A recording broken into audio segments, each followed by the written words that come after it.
All right. So, what are the things that you have to prepare for as you prepare to go into the child custody courtroom or the family law courtroom?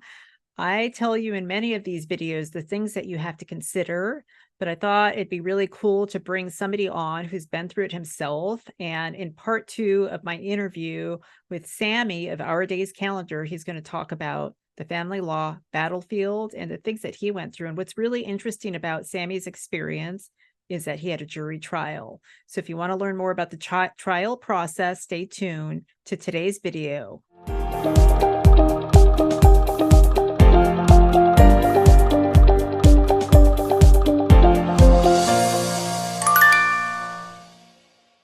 My name is Wendy Hernandez, and I'm a Phoenix family law attorney. I'm also the creator of Command the Courtroom on YouTube. If you haven't checked out the Command the Courtroom channel, be sure and do that after you watch this video. If you haven't watched part one of my interview with Samie of Our Days Calendar, do that before you watch this video. If you like the video, be sure and give it a thumbs up and hit the subscribe button so you can get notified each time a new video drops. But let's talk to Samie about the family law courtroom and how you can get yourself prepared. Welcome back. This is Wendy Hernandez. And again, I have Samie, the founder and creator of Our Days Calendar. And we're back for part two of a 4-part series. And who knows, there may be more to come. But Samie had a up and down journey through the courtroom, in the courtroom with the divorce and child custody battle. And today he's going to share more about that and also the lessons that he learned. So welcome back, Samie, and thank you. Thank you for having me here. Again, excited to continue this part series conversation. I think there is a lot of good stories and information to be shared with your audience. Thank you. Samie, I know that there was a lot of gold that came out of your experience, and one of those things was Our Days Calendar. And again, we're going to talk about that. But I want you to share with the viewers, just so they don't feel so alone if they're going through a tough battle. Would you say that your battle through the courtroom was challenging with a lot of obstacles, and was it stress inducing, or did you just sail through the system with an attorney and all was good? Yeah, no, it is for people who have, like myself, I never been in a court setting before. And going now through your personal life in a divorce, and in a sense that it's we mentioned this in the previous part, no divorces are easy. At least one or even both are feeling stress of that period of time, the transition. But the courts, even while many maybe just agree and they come to terms and then go into courts and sign in the papers, there are also those options that you go for a couple of years or even more into the court system. And that was the latter was our case. So we had disagreements, a lot that had to be presented to the court, and you don't know where to start, right? And where is which lawyers should I look for, and what is normal? What do I expect? And especially as an engineer, you know that if you do things in a certain way, the outcome is going to be this way. But in this case, it's not really like that, right? There is no hey, if you because you're talking about two parents, no abusive, and there is no drug or addiction involved here. So and still there is a lot to be shared in the court. What is the outcome I can expect? And it's not clear. So expect that things might not be as you expect, and that's a good starting point. I think that is really scary. And also, I am I'm not an engineer, not even close, but my whole life I've set goals, and I feel like if I hit this benchmark and then this next benchmark and then the next benchmark, then I'll achieve the result that I want. And I agree 100% that the family law courtroom is not that way. I mean, you can do a lot right. And the scary part is it's up to your finder of fact to make the decision. Right. Absolutely. I think that's a key. So if I go a little bit more into the details of our case, that's what was clear. So we had the divorce lawyer, first divorce lawyer that was representing, and while the person was good, very highly recommended, you could see that it wasn't fully invested. Mm. While the second lawyer, so I did a change of a lawyer, the person was very invested into the case, shared, brought it to a level. So, same, if you take an analogy of any other job and trade and skill set, he would bring the terminology to a way that you could understand. He would spend that time with you, and I think that's very key. And being very open about things that look, things can go this way, things can go that way, and it's not necessarily that you who brings the biggest pile of evidences or documents who is the judge, or in our case jury trial later. It's going to be interesting, right? And remember, these are the aspects that is important. And it's, if allegations are X, Y, Z, what is it that you really want to present to this judge or jury, that is important. Everything else maybe is just your emotion, right? If she said this, he said that, you said this, she did that, are they really important? If you imagine, for example, a simple thing as, I've got a very clear memory of many of the points and periods in the court. Remember, as us who are not exposed to courts and laws that often, is that if somebody asks me, would you do anything for your child? What's your typical answer? Is yes, of course I would do that, right? You love Mhm. your child. Well, in the court you can't say that, because if you're coming there, so you're bringing in your parent or immediate family as witnesses, or your immediate friends as witnesses of something that happened or not happened, and then the opposing lawyer is asking, uh, "Are you here for supporting this person?" And the witness says yes. And say, "Would you do anything for your friend?" "Oh, absolutely, I would do." Well, of course, in our mind, we don't mean we would do anything. I wouldn't put myself in a jail, or anything wrongdoing, just to protect somebody that has done something wrong. But in a way of saying, we mean that we would do a lot of things for that person, but not illegal or Yes. lying about it. And Yes. that's the thing, is difficult for people to understand. And prepare, how do you prepare yourself for that? A good lawyer sits down and practice that with you and your witnesses or people that you want to bring in. But look, in a court is not like when you and I talking over a lunch or dinner or in a home setting. I agree. Yes. I couldn't have said it better myself. And, I think you hit on a couple of things that I want to highlight. Um, and one is the emotion. And one of the things that I find with my clients, and, and I'm not saying this is bad, it's just the way it is that, often the emotions, the underlying emotions, the anger, past resentments, the fact that the ex said whatever in the past is what gets in the way of seeing clearly, or more clearly, a path. And the path isn't always clear, and that's okay. And the path may change, and that's okay too.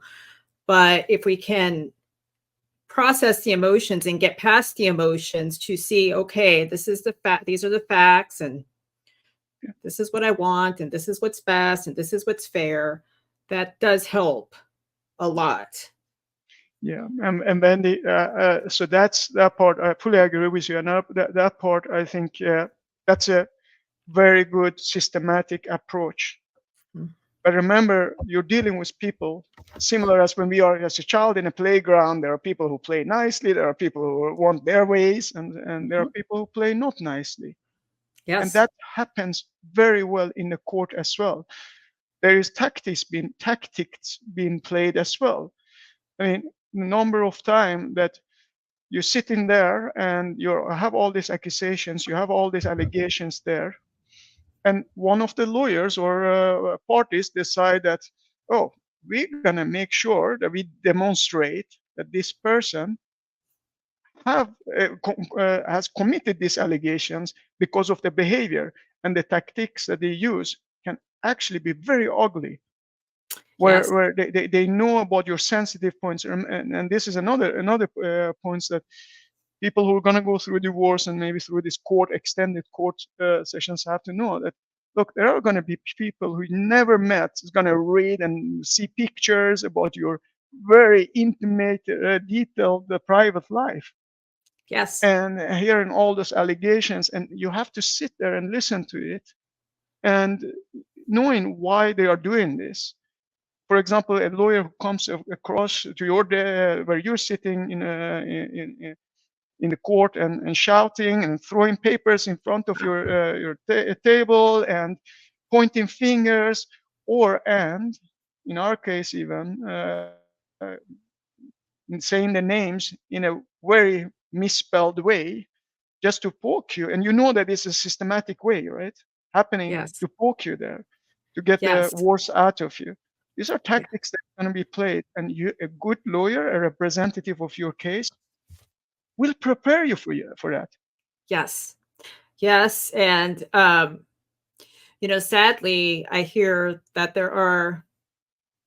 I've had clients come to me who have lawyers who don't prepare them, who don't have an outline of questions, who don't role play with the questions. And I think part of a good lawyer's job is not just role playing a direct examination, but also role playing a cross examination about how the opposing attorney or attorneys are going to be on cross, which you hinted to on cross examination. And, the other thing that's interesting about your situation, Samie, that I've never had in a family law case is, I used to do criminal law and I did jury trials in criminal law, but I've never had a jury trial. We don't have jury trials in family law cases in Arizona, but you had a jury trial. Is that right? That's right. We started with judge, and then we saw that that was leading nowhere. And then, there could be many reasons for that as well, but certainly we had our speculations why things were not going forward. And then we asked for a jury trial, and we went through the jury trial. And the journey wasn't easy. I will share this with you. I've always been a very happy, determined person, and I moved country as an adult 4 times. Moved from Sweden to Scotland, from Scotland a brief time to Azerbaijan, back to Scotland, and then to US. And you think you are very strong. You do this on your own, but there are moments during this period, even with a jury trial, uh, where you're really feeling hopeless, feeling that there it is leading nowhere. The stress that you're going through, we're talking about the self care and so on, the lack of sleep and stress of this financial stress. That's something we haven't mentioned, but you're seeing that thousands of dollars being spent on the court case, and you're saying, for what reason, right? We could settle this in a nice way. It's not easy, but yes, even the jury trial. Let's spend a minute or two about that. So, for Yes. audience who hasn't been exposed to anything similar to this before, and you're bringing in people who come in with their own baggage of stories and their own biases. Maybe we had cases where jury trial Correct. in correction in picking the jury's members just before the trial starting, who came and said, "Well, I will be unbiased. I want to be in this trial. However, I know that the mother is going to be a better person for the child. Yes. But you haven't even heard anything. How can you say that?" And the person says, "Well, in my case, growing up in this country, my husband has never helped the kids, has never been helping in parenting. But this is not about your case."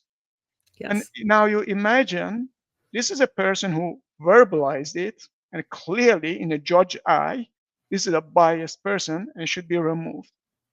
How about everyone else in this court, in the jury in this jury pool of jury members who are sitting there looking at you for whatever reasons, in maybe even your look, your background, your maybe even your degree or your achievements or non-achievements in your life defines who you are from their perception, and those are There's all real. Those are, yeah, and that's a lot of uncertainty. There's a lot of unknowns. And, I know from my experience in criminal law and picking juries and striking potential jurors, everything you're saying is true. And also there, in addition to all these biases and, that people may have from their past or from their upbringing, some people just don't want to be there. They don't want to sit in a jury trial for a couple of days and they're mad that they're there.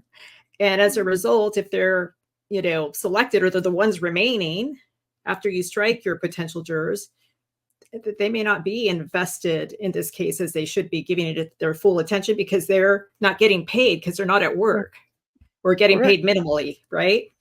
Absolutely. I mean, that's a very important aspect. And know that you're sitting in a jury and you're hearing all these, details, and you may have your own problems at home. Not even talking financially, you have your own problems. And here I have to sit there for days, at best maybe a couple of days, in our case several days, and sitting and listening to this, right? Seeing evidences of this and that.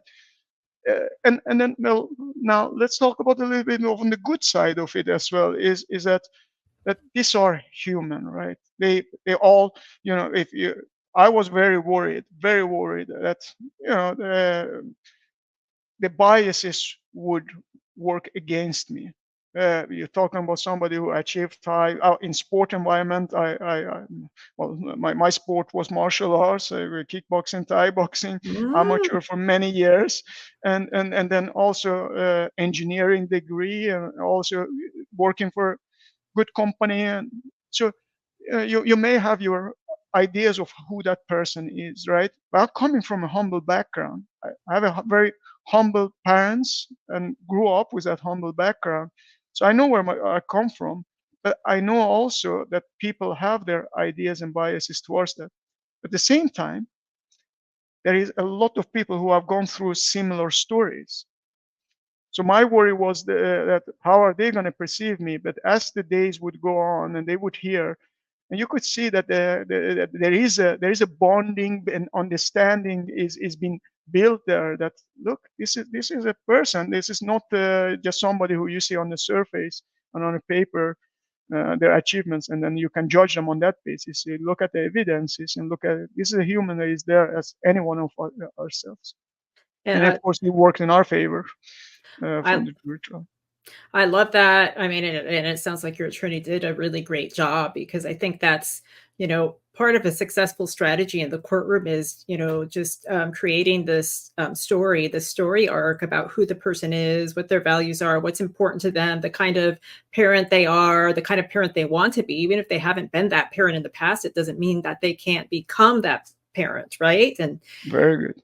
And that's, that's a topic for another show, which, I think, hopefully we've talked about conversations related to that. But so one thing, and I don't want you to share just yet, let's share in the next episode kind of what happened after all of this, came to a head and you were in front of the jury. But you mentioned something that I want you to comment more on when you got to those points of feeling hopeless, like what kept you going and how did you pull yourself out?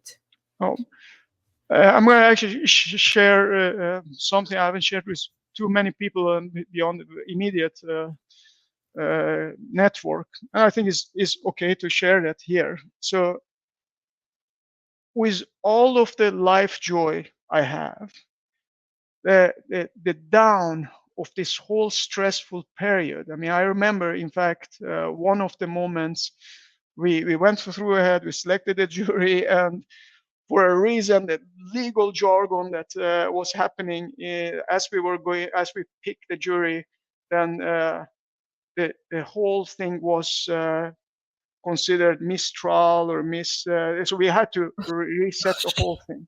Oh my. So this is after over a year of going through this stress, almost every other week going to court. But I remember that I didn't want to talk with anyone. I was so sad. In fact, I had to be taken out of the court because I said, how is this a child's best interest or anybody's best interest? And of course, you can't do that. You can't just talk freely in a court. And this is a trait that you have to learn. Keep your stresses, keep your emotions, keep your expressions to yourself.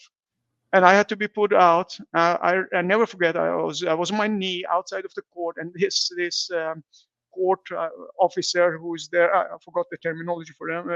They are there, and he had been seeing us for a year. So he walked me out. I fell on my knees. I cried, and he put his hand on my shoulder. He said, "Anyone else, I would probably put them arms behind their back and take them out. But with you, I know what's going on here. I've seen what's going on here. I'm sorry that you guys have to go through this." Very, very friendly person. So I walked out, didn't help me, jumped in my truck. I had already identified over area where the bridge was. It was a concrete wall with no gates to keep us away, and knew that if I go fast enough, I'm going to drive right into that. So I had planned that all in my head, that this doesn't work. I know where I'm going to end. But then on this route to go in there, what comes to me, I call it, self-preservation.